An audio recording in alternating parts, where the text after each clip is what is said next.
Compared to Korea, Dubai offers much better conditions for traveling abroad. So people living in Dubai often go on trips overseas. Countries rich in cultural heritage, such as Oman, Turkey, Egypt and Jordan, are nearby. And both Europe and Africa are also quite close. There are even low-cost airlines and plenty of school holidays. Even so, for the first 2 years after moving to Dubai, my family couldn't even dream of traveling abroad. Just traveling within the UAE with 3 little kids was already exhausting. Going abroad would only mean spending money to suffer more. When our youngest turned 4, we thought, maybe now we can finally travel overseas. So we decided to go on a trip during spring break. My husband wanted to visit Greece. It was the closest European country from Dubai, and coincidentally, our oldest son was learning Greek mythology at school. So Greece became the destination of our very first overseas trip. We thought Greece was close, but it still took a long time. Waiting at Abu Dhabi airport, then the flight, then baggage claim and immigration at Athens airport, then figuring out the subway waiting again. It was exhausting. At last we arrived at Monastiraki station, where our hotel was located. The moment we came out of the station, the Acropolis was right there in front of us.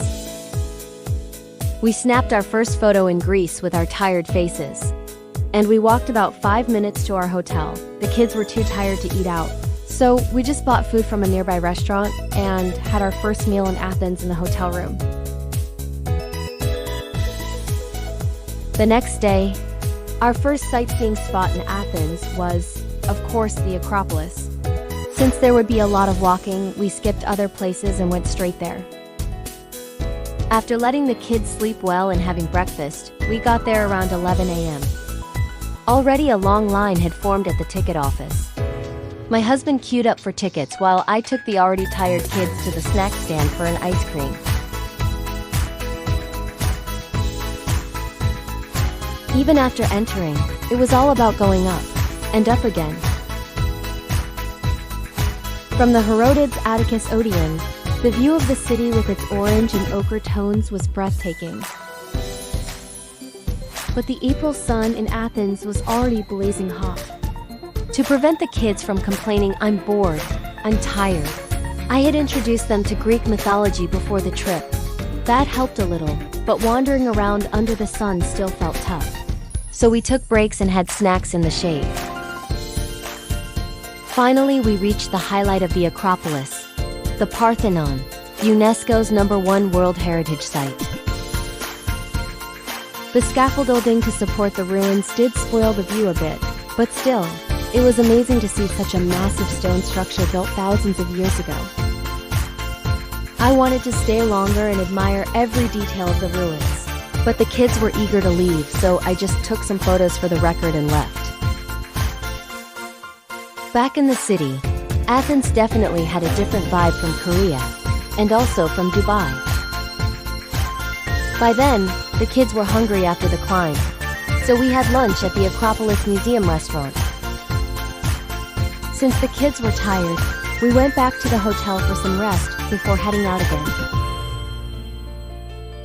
After recharging, we visited the Library of Hadrian. Walking around, everything started to look the same, and it was hard to tell which ruin was which, so we just took lots of pictures. On the way back, we bought souvenirs at a shop near Monastiraki station. The shop owner greeted us in Korean, which was surprising and heartwarming. Even a simple hello in my native language from a foreigner made me feel grateful. I also tried out some Greek greetings. Yasu, Epharisto. Every little alley around Monastiraki was full of charming outdoor restaurants. We found a rooftop place with a nice atmosphere and decided to have dinner there.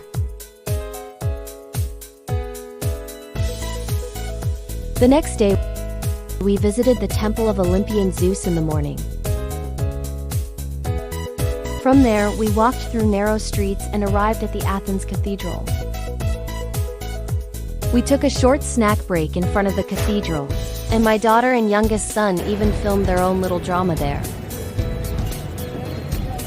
We also stopped by Syntagma Square, Then killed some time in the Athens National Garden, while my husband and eldest son went back to the hotel to check out. The garden had a small pond with turtles and even a children's library. So it turned out to be a pleasant surprise. Finally, it was time to leave Athens. A bit of a pity, but we're off to our next destination, Santorini.